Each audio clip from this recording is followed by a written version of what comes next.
નમસ્કાર. આજના આ ડીપ ડાઇવમાં આપણા સૌનું સ્વાગત છે. આજે આપણે એક બહુ જ રસપ્રદ વિષય પર ચર્ચા કરવાના છીએ. વિચારો કે એક બાજુ દેશનું અર્થતંત્ર અચાનક આવનારા કોઈપણ વૈશ્વિક આંચકાઓ માટે 1,00,000 કરોડ રૂપિયાનું શોક એબ્ઝોર્બર તૈયાર કરી રહ્યું છે. અને બીજી બાજુ રણ વિસ્તારમાં માંડ 70ની સંખ્યામાં બચેલા અને આગળનું બરાબર ન જોઈ શકતા એક ભારેખમ પક્ષીને બચાવવા માટે આખું ઇન્ફ્રાસ્ટ્રક્ચર બદલવાની મથામણ ચાલી રહી છે. બિલકુલ. પહેલી નજરે તો કોઈને પણ એવું જ લાગે કે આ બંને ઘટનાઓ વચ્ચે કોઈ સંબંધ જ નથી, બરાબર ને? હા, સાચી વાત.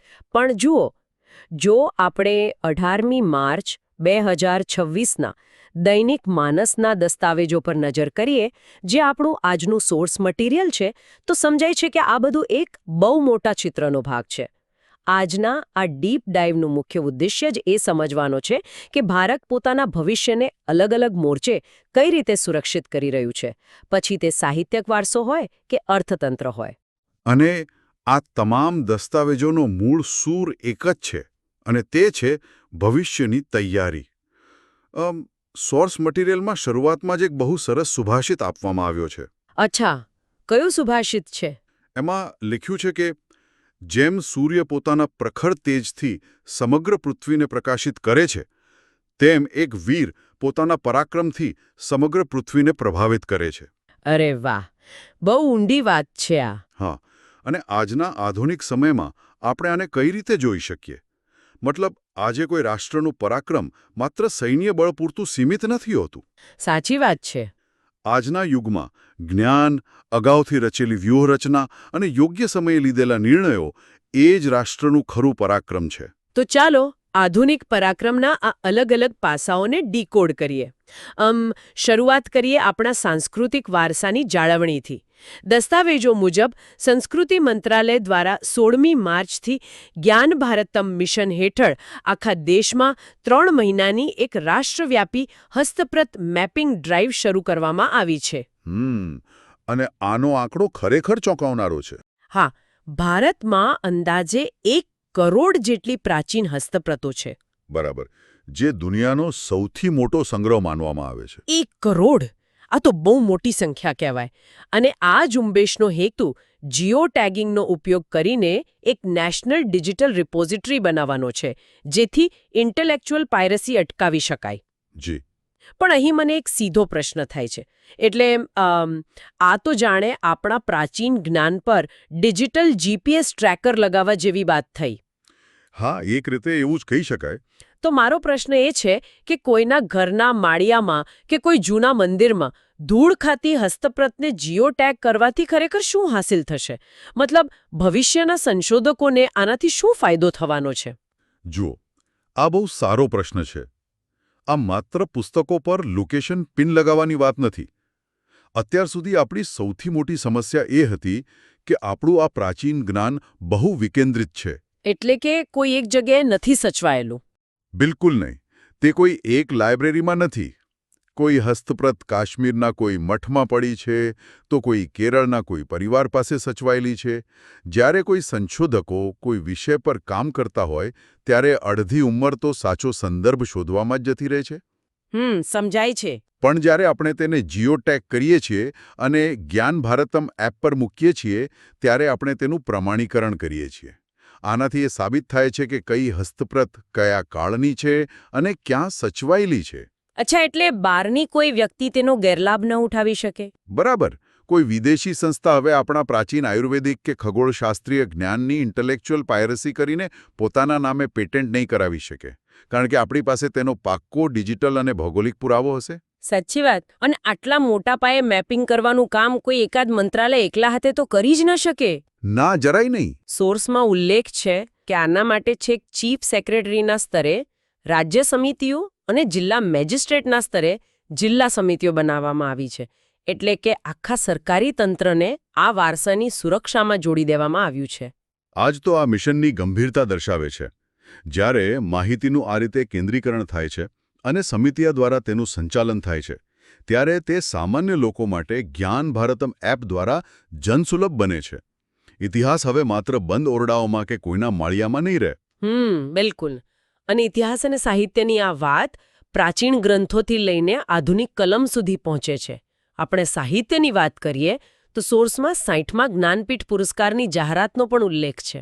હા, સાહિત્ય ક્ષેત્રે આ સૌથી મોટું સન્માન છે.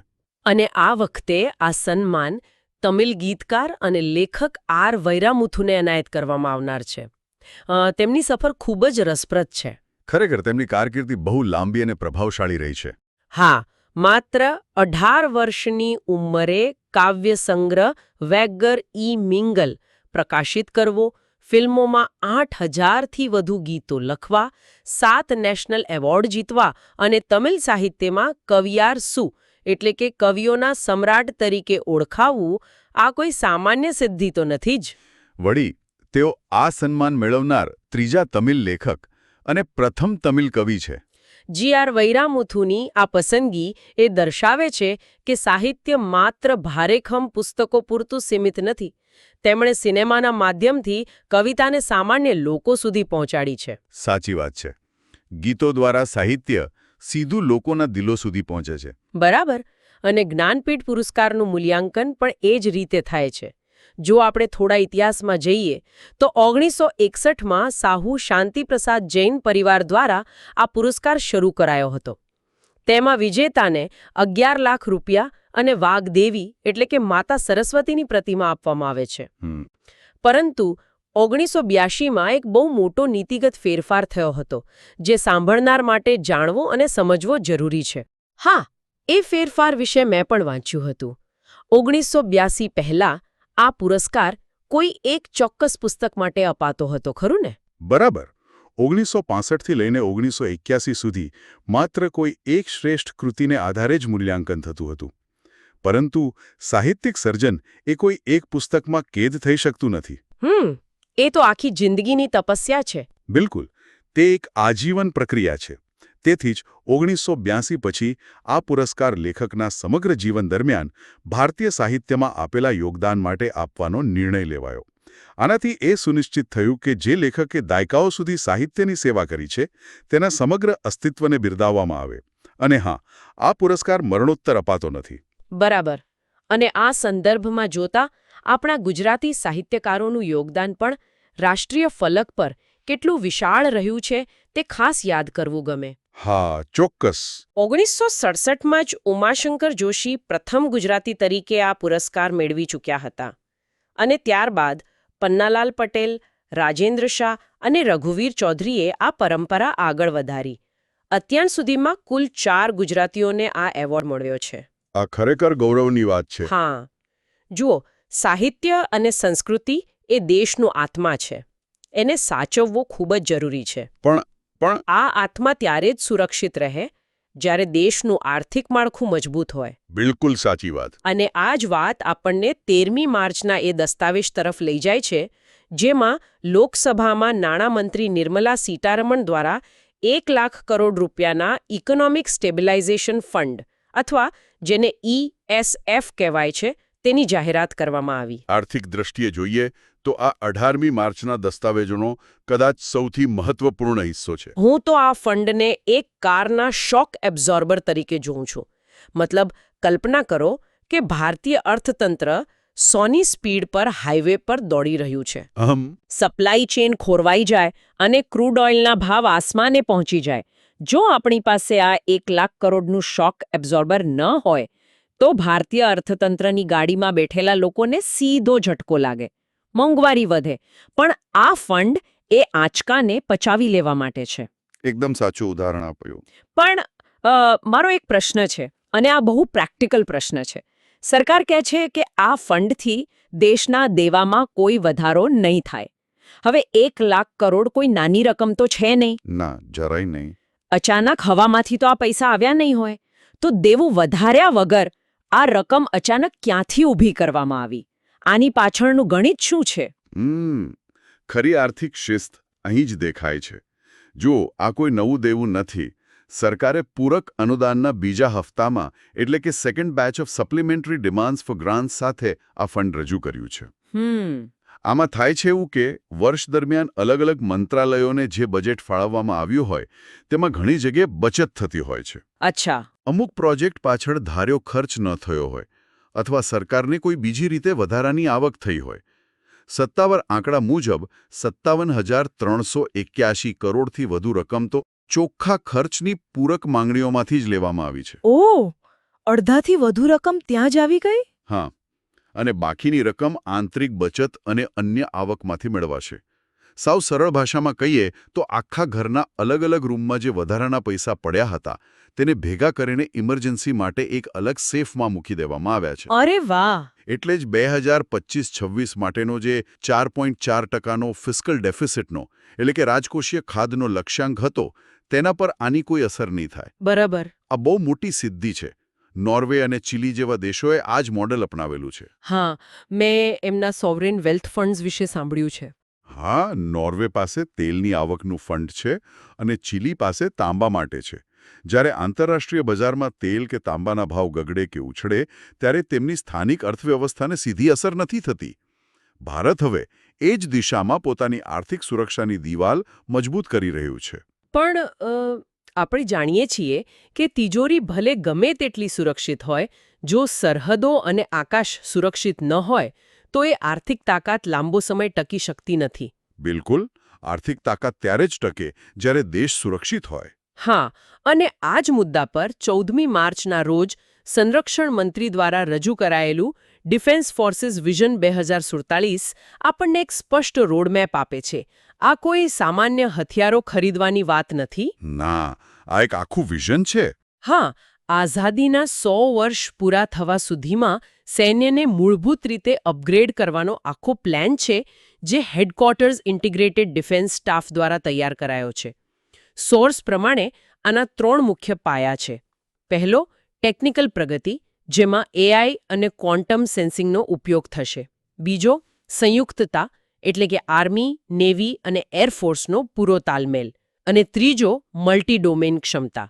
આમાં આ જે મલ્ટી ડોમેન ક્ષમતા છે ને તે ખાસ સમજવા જેવી છે. હા, એ શું છે બરાબર? જુઓ, યુદ્ધ હવે માત્ર જમીન, સમુદ્ર અને આકાશમાં નથી લડાતા. તેમાં હવે સ્પેસ અને સાયબર સ્પેસ પણ જોડાઈ ગયા છે. તમે દુશ્મનના દેશમાં એક પણ ગોળી છોડ્યા વગર તેની પાવર ગ્રીડ હેક કરીને આખા દેશને અંધારાપટમાં ધકેલી શકો છો. આ બહુ ડરાવનારું છે. અને આ જ મુદ્દા પર સોર્સમાં એક ખાસ વાક્ય છે જેણે મારું ધ્યાન ખેંચ્યું.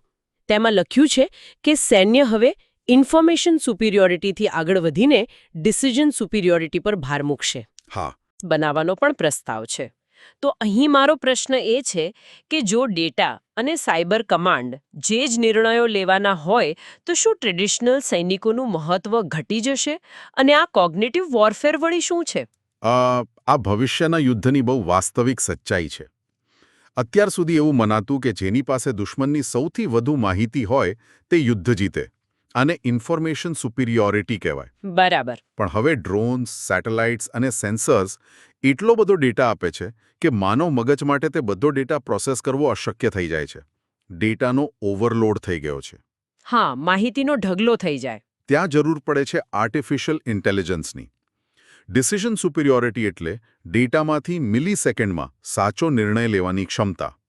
મશીન તમને કહેશે કે ક્યાં હુમલો કરવો, માનવ માત્ર ટ્રિગર દબાવશે. અને આ જે કોગ્નિટિવ વોરફેર છે તે આનાથી પણ એક કદમ આગળ છે. એટલે કે મગજ પર સીધો હુમલો. હા, એક રીતે એવું જ.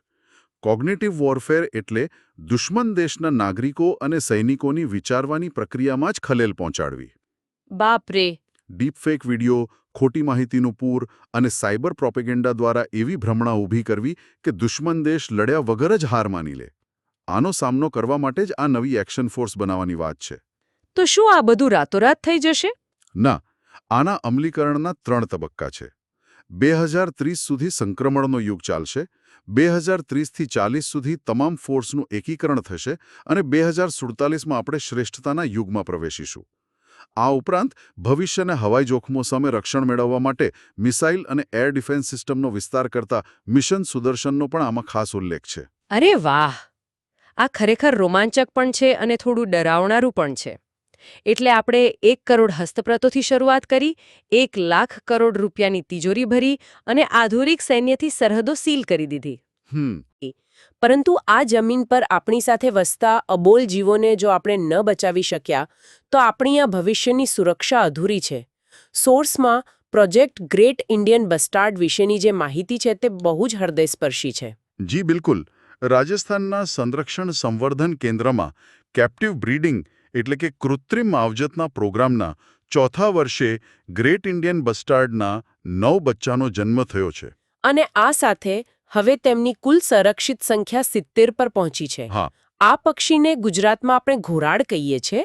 તે વિશ્વના સૌથી ભારે ઉડતા પક્ષીઓમાંનું એક છે. પણ હોસ્ટ તરીકે મારે અહીં એક ચોંકાવનારી હકીકત રજૂ કરવી છે. જી કહું.